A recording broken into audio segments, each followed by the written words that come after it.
नमस्कार, जेहलचल news channel में आपका स्वागत है।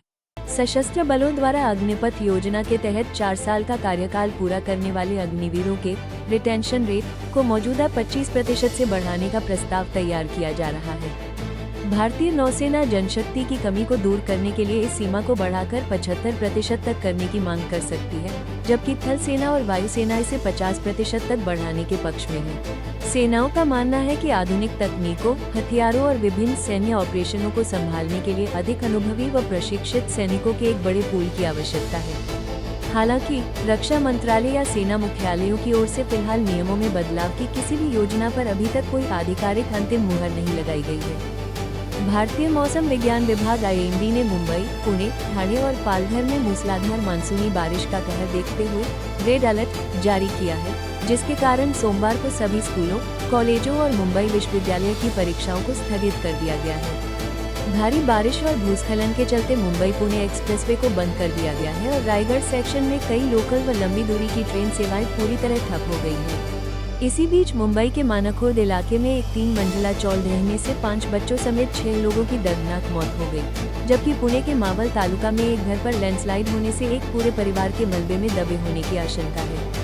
इस गंभीर स्थिति को देखते हुए प्रशासन ने प्रभावित इलाकों में NDRF की टीमों को तैनात कर दिया है और नागरिकों से बेहद जरूरी होने पर ही घरों से बाहर निकलने की अपील की है।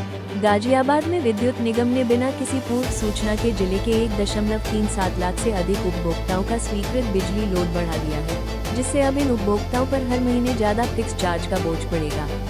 Uttar Pradesh power corporation limited ने स्पष्ट किया कि वित्तीय वर्ष 2025-26 के दौरान जिन उपभोक्ताओं ने 3 बार से अधिक अपने तय लोड से ज्यादा बिजली का इस्तेमाल किया, उनका लोड उनकी अधिकतम मांग के आधार पर ऑटो अपग्रेड कर दिया गया है। इस फैसले से जिले में कुल 1,48,554 किलोवाट अतिरिक्त भार बढ़ाया गया है, जिसमें कई घरेलू कनेक्शनों को 2 किलोवाट से बढ़ाकर 3 किलोवाट कर दिया गया है। उपभोक्ता बिना नोटिस सीधे लोड बढ़ाने और सब्सिडी घटने की आशंका को लेकर नाराजगी जता रहे हैं, जबकि बिजली अधिकारियों का तर्क है कि इस कदम से उपभोक्ताओं को भारी भरकम ओवरलोड पेनल्टी से मुक्ति मिलेगी और बिजली नेटवर्क के बेहतर प्रबंधन में मदद मिलेगी।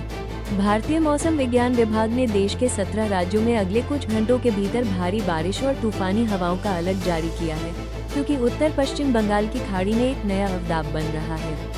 इस वेदर सिस्टम के चलते दिल्ली, NCR, उत्तर प्रदेश, हिमाचल प्रदेश, उत्तराखंड, बिहार और झारखंड सहित कई राज्यों में आंधी, बिजली गिरने और 60 से 80 किलोमीटर प्रति घंटे की रफ्तार से तेज हवाएं चलने की चेतावनी दी गई है।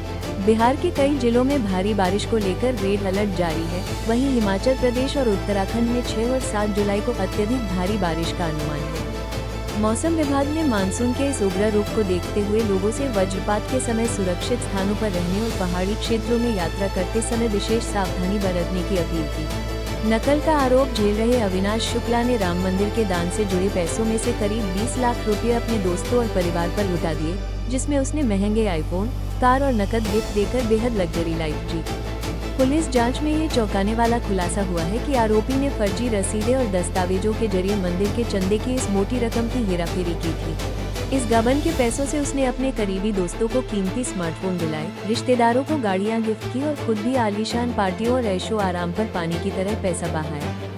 फिलहाल पुलिस ने आरोपी अविनाश शुक्ला को गिरफ्तार कर लिया है और गबन की गई इस पवित्र राशि की रिकवरी के लिए उसके तमाम बैंक खातों और संपत्तियों की गहनता से जांच कर रही है।